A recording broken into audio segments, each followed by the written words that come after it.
So తారాబలం లెక్కేసేటప్పుడు వధువు కానీ వరుడు కానీ వాళ్ళ జన్మ నక్షత్రం నుంచి శుభ కార్యక్రమం ఏదైనా కార్యక్రమం అది గృహప్రవేశం కానీ భాగస్వామ్యం అంటే వివాహ భాగస్వామ్యం కానీ బిజినెస్ వ్యాపార భాగస్వామ్యము. ఎందుకంటే ఇక్కడ మీకు చెప్పారు, నేను చెప్పాను ఏ నక్షత్రం దేనికి ఉపయోగపడుతుందని చెప్పాను. ఏం చెప్పాను? ఇప్పుడు సాధన తారంటే నూతన కొత్త ప్రయత్నాలు ఏదన్నా మీరు చేసేటప్పుడు ఆ కార్యానికి అనుకూలంగా ఉండాలి. నూతన కార్యక్రమాలకి ప్రయత్నిస్తున్నప్పుడు కార్యసిద్ధి జరగాలి, శుభ ప్రయోజనం వీటికి సాధన తార రావాలి అంటే మీ జన్మ నక్షత్రాన్ని నుంచి ఏ రోజు మీ కార్యక్రమం జరుగుతుందో ఆ రోజుకి ఏ తార వస్తుందో లెక్కేసుకొని అది 9 లోపల ఉంటే అంటే అది క్షేమతార అవుతుందా, సాధన తార అవుతుందా, నైదన తార అవుతుందా తెలుస్తుంది. 9 దాటితే ఆ వచ్చిన దాన్ని సపోజ్ 13 వచ్చింది మీ జన్మతార నుంచి, జన్మ నక్షత్రం నుంచి 13 వచ్చింది. ఏ రోజు అయితే మీ శుభ కార్యక్రమం వివాహము కానీ అంటే ఏ శుభ కార్యక్రమాలు, మిత్రతార అంటే మిత్రవృద్ధి, స్నేహానికి మీ కొత్త స్నేహ బంధానికి శుభం. పోతే పరమమిత్రతార వివాహానికి, కొందరు వివాహాలకి భాగస్వామ్యాలకి మంచిదని, కొందరు మంచిది కాదని, ఇలా భేదాభిప్రాయాలు ఉన్నాయి. దీంట్లో గురుభక్తి అధిక సుఖం సాధనం, మిత్రతార అయితే మిత్రవృద్ధి స్నేహ వృద్ధి, సాధన తార అయితే ఇట్లా, క్షేమతార అయితే సంతోషము మంచి ఆరోగ్యము ధైర్యం ప్రయాణానికి ఉపయోగపడుతుందని, సంపత్తార వచ్చేసి ధన లాభం. ఇలా ఈ మంచి కార్యక్రమాలన్నీ ఏ రోజైతే మీ మంచి కార్యక్రమాలు ఉంటాయో ఆ రోజు మీ జన్మతార నుంచి, జన్మ నక్షత్రం నుంచి శుభ కార్యక్రమం ఏది చేయాలని ఆ రోజు ఏ తార వస్తుందో పంచాంగం ప్రకారం చూసుకొని ఆ తార 9 లోపల వస్తే, అంటే 4 వస్తే క్షేమతార, 5 వస్తే ప్రత్యక్తార, 9 దాటి 10 వచ్చింది అనుకోండి.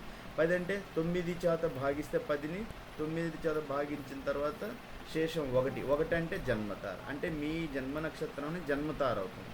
సో జన్మతార అంటే సహజంగా ఏం చెప్పారు ఇక్కడ వాళ్ళు జనరల్గా ఏం చెప్తారు, జన్మతార మంచిది కాదు అంటే మంచిది కాదు, జన్మతార ప్రయాణించిన కష్టం మంచిది కాదు, సామాన్య ఫలితం. అందుకని వాళ్ళు ఏం చేస్తారు, ఈ బేసి సంఖ్య జన్మతార విపత్తార 3 వచ్చిన, 5 ప్రత్యక్తార వచ్చిన, 7 నైదన తార వచ్చిన, 9 ఓకే, ఇది డిఫరెంట్ అంటే భేదాభిప్రాయాలు ఉన్నాయి. పరమమిత్ర తార వచ్చినట్లు చూసుకొని తారాబలం లెక్కేస్తారు. కానీ ఆ ఒక్క కారణం చేత వివాహము ఆగదు. దానికి వచ్చే గుణాలు వివాహ జ్యోతిష్యంలో 3 మాత్రమే. అది బుధుడు గురించి మనకి స్వక్షేత్రంలో ఉంటే, బుధుడి స్వక్షేత్రం అంటే ఏంటి, తన సొంత క్షేత్రాలు. బుధుడి సొంత క్షేత్రాలు ఏంటి, మిథున కన్యలు బుధుడికి స్వక్షేత్రాలు ఉంటే యోగిస్తాడు. బుధుడు సహజంగా శుభగ్రహం. ఇతర స్థానాల్లో ఉంటే యోగించడు అని అంటారు. అది ఇట్లా కొన్ని నోట్స్ ఇచ్చున్నారు మన సర్వార్థ చంద్రికల్లో. ఇది నోట్స్ అంటారు. నోట్స్ అంటే ముఖ్య గమనికలు.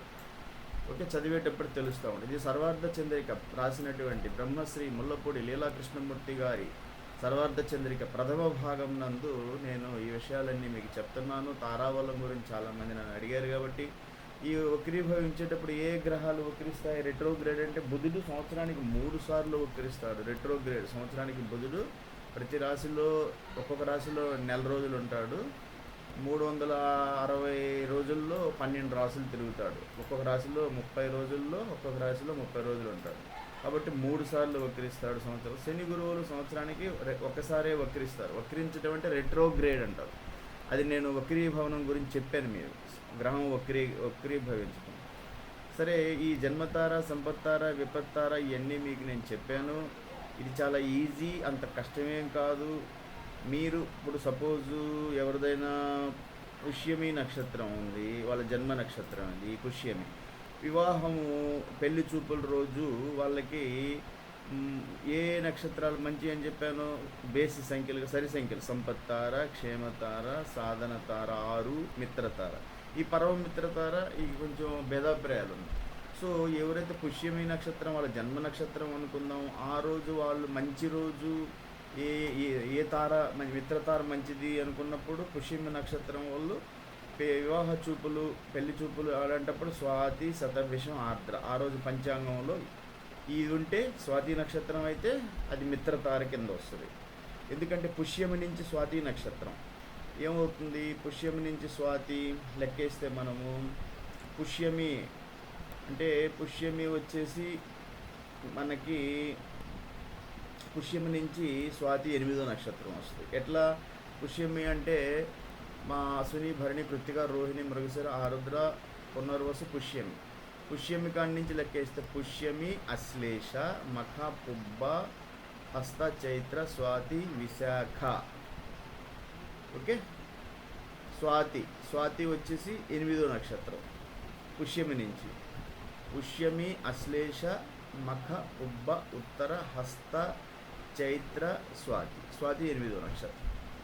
ఈ నక్షత్రాలు మీకు అన్ని నక్షత్రాలు వచ్చి ఉండాలి, వచ్చినప్పుడే మీరు జ్యోతిష్యం నేర్చుకోగలరు. ఎందుకంటే ఈ నక్షత్రాలు లెక్కేసేటప్పుడు మీరు కన్ఫ్యూజన్ అవుతారు. ఎందుకంటే టోటల్ 27 నక్షత్రాలు మీకు రాలేదనుకో, మీకు నోటెడ్ అయి ఉండాలి. ఎట్లా మొదటి నవకం అంటే మొదటి 9 నక్షత్రాలు మొదటి గ్రూప్ అంటారు. ఫస్ట్ గ్రూప్ అశ్విని భరణి కృత్తిక రోహిణి మృగశిర ఆరుద్ర పునర్వసు పుష్యమి అశ్లేష.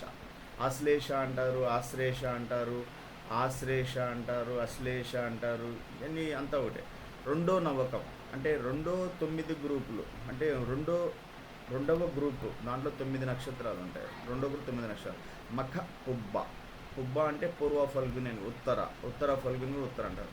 మఖ పుబ్బ ఉత్తర హస్త చైత్ర స్వాతి విశాఖ అనురాధ జ్యేష్ఠ. ఈ 9 నక్షత్రాలు రెండవ గ్రూప్ ఆఫ్ స్టార్. రెండవ నవకం అంటే 9 ఉంటాయని.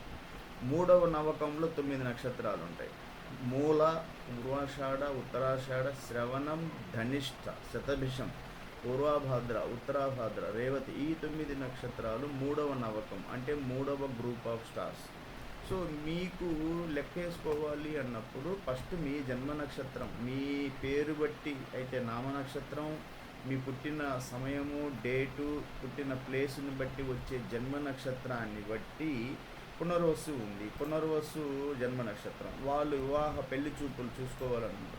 పెళ్లి చూపులు కావాలి అన్నప్పుడు ఉదాహరణకి వాళ్ళకి మిత్రతార మంచిది, వాళ్ళకి బాగా వర్తిస్తుంది, లేదు సాధన తార మంచిది, లేదు క్షేమతార మంచిది అనుకున్నప్పుడు ఆ రోజు మఖ మూల అశ్విని ఈ పంచాంగంలో మఖ క్షేమతార కింద వస్తుంది. ఎట్లా అంటే పునర్వసు తర్వాత పునర్వసు పుష్యమి అశ్లేష మఖ 4 తార, అందుకని క్షేమతార. మూల అయితే ఏమవుతుంది, పునర్వసు కాడి నుంచి పునర్వసు పుష్యమి అశ్లేష రెండవ గ్రూపు 9 9 3 12 మూల 13 అప్పుడు డివైడెడ్ బై 9 అప్పుడేమొస్తుంది, డివైడెడ్ చేస్తే 9 చేత 13 9 చేత డివైడ్ చేస్తే శేషం 4 అవుతుంది. 4 అన్నప్పుడు క్షేమతార. ఇట్లా చూసుకోవాలి. మళ్ళీ అశ్విని లేదా ఆ రోజు క్యాలెండర్లో అశ్విని ఉందనుకో, ఎవరికి పునర్వసు నక్షత్రం వాళ్ళకి అశ్విని. ఎట్లా పునర్వసు పుష్యమి అశ్లేష ఆ గ్రూపులో 3 మిగిలాయి. రెండవ నవకంలో 9 3 9 12 ఆ తర్వాత అశ్విని 13. మొదటి పునర్వసు అంటే పునర్వసు పుష్యమి అశ్లేష 3, రెండవ నవకంలో 9 9 3 12 మళ్ళీ మూడవ నవకంలో 9 12 9 21 అశ్విని వచ్చి మొదటి నక్షత్రం అప్పుడు 22 డివైడ్ బై 9 9 రోజులు 18 9 చేత డివైడ్ చేస్తే 22 9 చేత డివైడ్ చేస్తే 22 9 చేత డివైడ్ చేస్తే 9 రోజులు 18 తర్వాత 4 మిగులుతాయి. 4 అంటే క్షేమతార. అర్థమైందా? పునర్వసు జన్మతార జన్మ నక్షత్రం, పునర్వసు పుష్యమి అశ్లేష 3, రెండవ నవకము అంటే మఖ నుంచి జ్యేష్ఠ దాకా 9 9 3 12 మూడవ నవకం 9 12 21 నెక్స్ట్ అశ్విని 22 బై 9 అంటే 9 రోజులు 18 4 మిగులుద్ది. 4 అంటే క్షేమతార. ఇట్లా లెక్కేసుకోవాలి. మీరు లెక్కేసి చూసుకోవాలి. అది వివాహమైనా పోతే పెళ్లి చూపులైనా గృహ ప్రవేశమైనా నూతన కార్యక్రమం ఏదన్నా చేస్తున్నారు తారాబలం చూసుకోవాలి అంటే ఇది వివాహ జ్యోతిష్యంలో అమ్మాయి నుంచి అబ్బాయి నక్షత్రానికి లెక్కేసుకోవటం, వచ్చిన దాన్ని 9 చేత డివైడ్ చేసుకుని వచ్చిన దాన్ని వీటిలో చూసుకోవటం,